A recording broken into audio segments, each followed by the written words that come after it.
Hey guys, it's me, Professor Lazer, the economics expert with 0 actual qualifications. So if you want to jump straight into the teaching part of this video, skip to this timestamp over here. So for a little bit of background on this video, with the big bad COVID-19 on the loose, so many schools have closed down, leaving thousands of students having to go home and basically study at home, me being one of them. And I decided that instead of just sitting on my ass going over economic concepts that I already know, I would try to spread the knowledge and teach as many people as possible. Because, after all, education is a merit good. So I'm going to be going over the CIE AS Level Syllabus, which I am currently doing.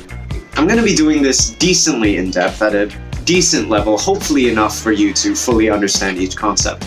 I'm not going to be going over how to write essays so much with this series. I'm just going to be explaining the key concepts which you can then use in your essays. If you want to learn how to write really good essays, I would recommend this website called economyrice.com. It was made by a KDJ alumni.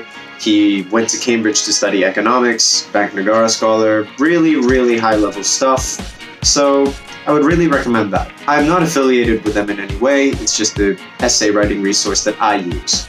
So, economyrice.com if you want to learn how to write really good essays. So today I'm going to be going over the introduction of economics. Basically the first chapter, first couple pages in the economics textbook. So basically I'm going to group all the small subtopics under the intro to economics chapter and try my best to explain all of them. Okay, so today I'm going to be covering the introduction to economics part of the textbook, which hopefully should form the foundation of everything else that you're going to learn in the A-level syllabus. Hopefully you'll just be able to build on top of that from here going forward. So, let's jump right into the video. So moving on to the basic economic problem. So when you ask someone, what is economics about? Typically, someone will say it's the study of money, it's the study of businesses, it's the study of stocks and bonds and Wall Street or whatever. Technically, that is not true. Economics, at a very fundamental level, is the study of choices. It is the study of how choices are made, the reasoning that goes on behind those choices, and how certain choices affect other choices. Confusing? Okay, let me break it down. The first thing you need to know about economics is the basic economic problem. The basic economic problem can be summed up in one statement. Unlimited wants with limited resources to fulfill those wants. Humans are greedy. Humans want everything. Think of the dude that always has the new iPhone every single year. He doesn't need it, yet he still gets it.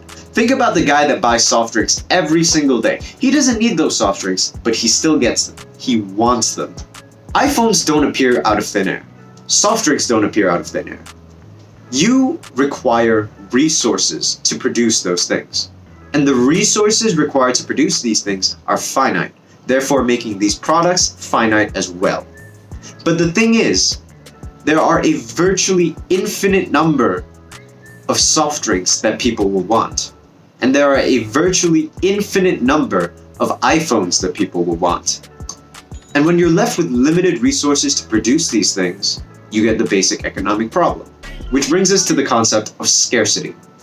Resources are scarce. Therefore, goods and services that require resources to produce are also scarce.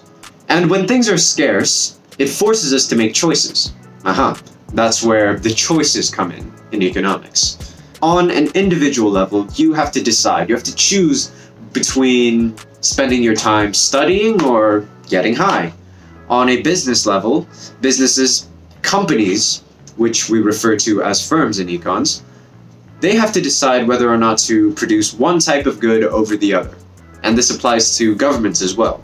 Governments have to decide whether they want to spend on things like healthcare, provision of healthcare, or the military.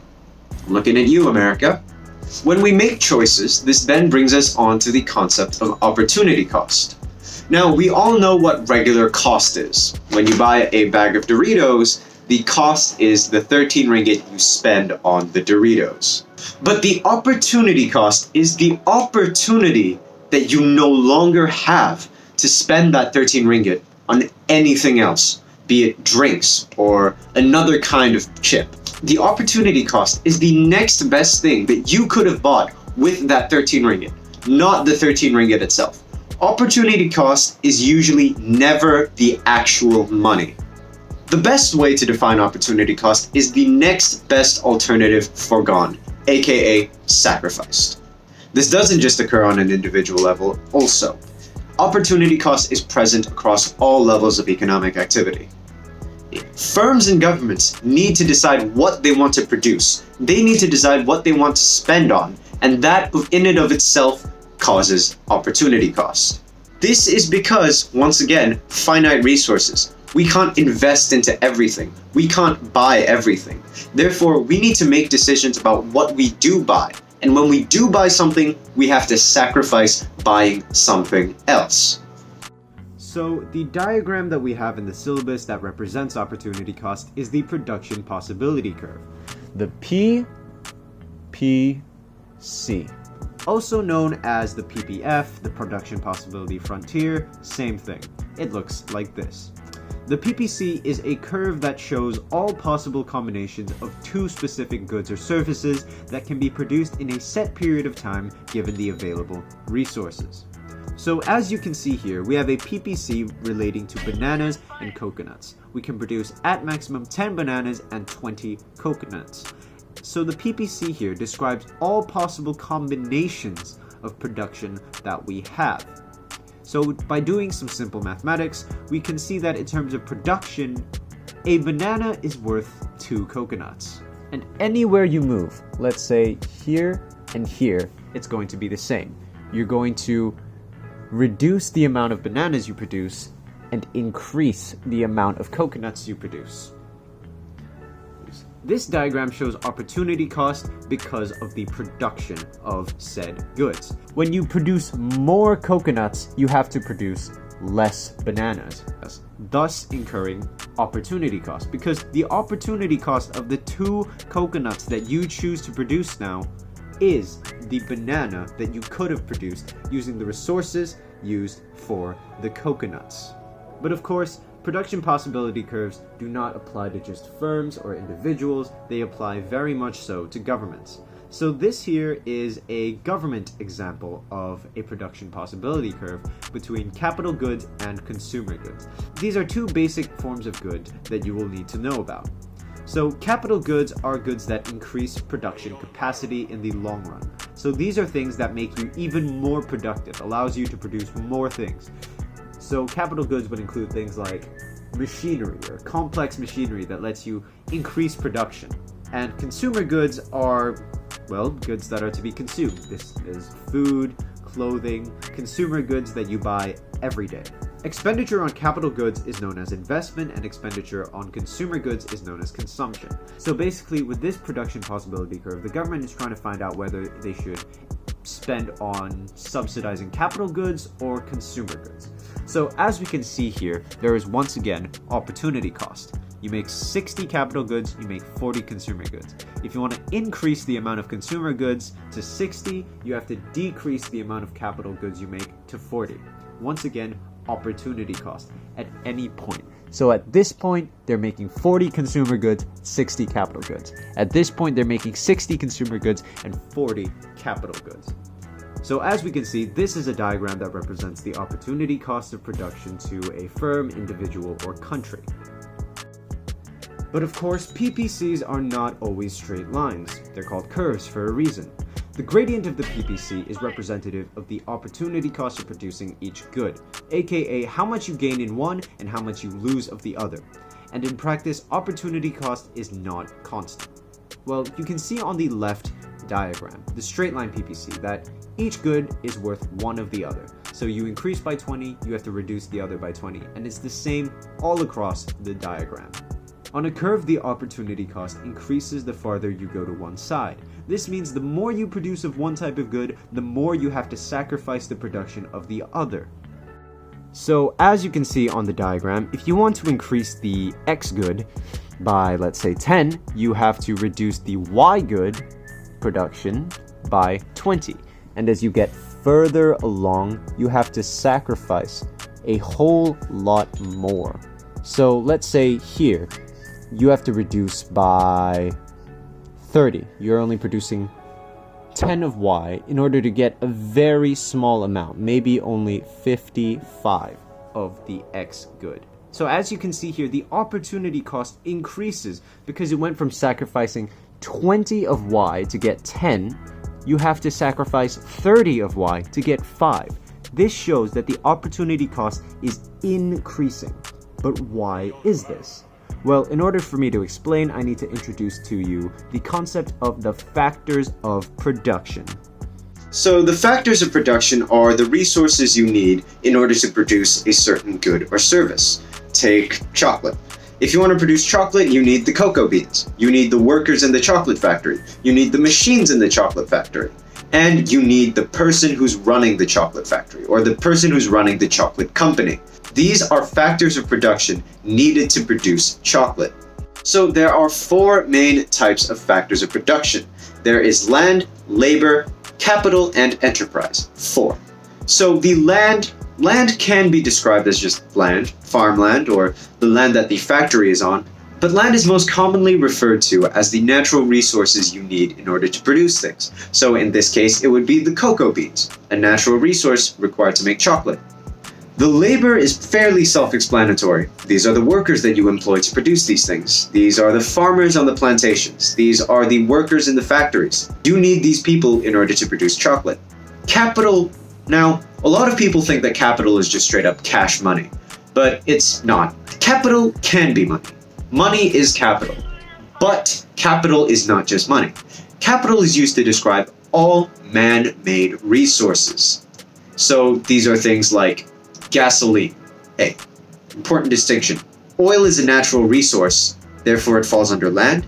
Gasoline is once it has been produced by people, therefore it is part of capital. Capital is all of the man-made resources. Now, mostly we refer to capital as machinery, or things that will enhance the production process beyond the capabilities of humans. And now lastly, enterprise. Enterprise is more of a skill. It's like entrepreneurial spirit, you know? The hustling entrepreneur that sort of gathers all of the factors of production together, organizes them all, and makes it all work. So in the case of chocolate production, it's the CEO of the chocolate company. It's the CEO of Hershey's. It's the CEO of Kit Kat. That person is the person that's organizing the entire firm together to produce the chocolate. So the factors that an individual, a government, or a firm has access to is known as the firm, individual, or government's factor endowment, aka what factors they have at their disposal. And firms and governments will have to choose what to produce and how to produce it based on their factor endowments. And the way in which they'll choose to produce what they produce we'll cover further down in the series. So how do the factors of production relate to the production possibility curve? Now, the reason why the PPC is curved is because of the law of increasing opportunity cost, which states that the more you produce of something, the higher the opportunity cost of producing that thing is. You see, producing things requires the factors of production, and not all factors of production are created equal. Some factors of production are more suited to produce one type of good as opposed to the other. So, for example, when you're at the middle ground of a PPC, when you switch production from one good to the other, you are switching goods that can easily be used for one or the other. For example, versatile machinery or manual labor. These are things that can easily be switched around and be equally productive. Therefore, the opportunity cost is not that great when you're in the middle. But as you move further to the extreme ends of a PPC, you have to sacrifice resources that are really good at making one thing, but not really good at making the other. So let's say you have laptops and chocolates on each side of the PPC. So if you want to really focus on producing laptops, let's say, you have to sacrifice things that are really good at making chocolate, but not good at making laptops at all. Meaning that you're sacrificing a lot of productive capacity for chocolate for just a little gain in the production of laptops.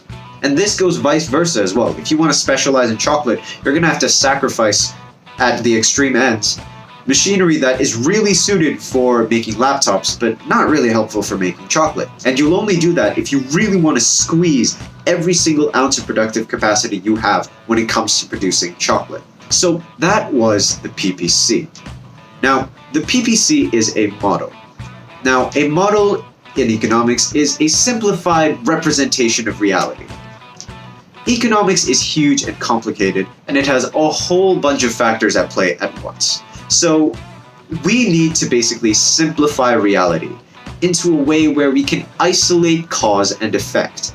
Now, talking about cause and effect and talking about models and simplifications, let me introduce to you, before I end this video, one phrase that I recommend you absolutely spam in your essays. Now, I'm not going to be getting into essay writing technique, but one really important phrase that you should really learn and get down and use a lot in your exams is ceteris paribus. Now, ceteris paribus is a really fancy Latin phrase for saying, if all things remain equal. So you would use ceteris paribus like this. When X happens, ceteris paribus, Y happens. Meaning that X will cause Y to happen if X is the only thing that changes, or if X is the only factor at play. Because in reality, there are so many different factors that could affect Y. So you're saying X will affect Y if X is the only isolated factor. This is evaluation, and in your essays, evaluation is very important to scoring top marks. So that is all for today. I hope you enjoyed. I'm going to be posting more about economics, and hopefully I can get through the entire econ syllabus in the 5 weeks that school is closed for me. Join me the next time where I am going to be talking about economic systems. Thank you. Subscribe.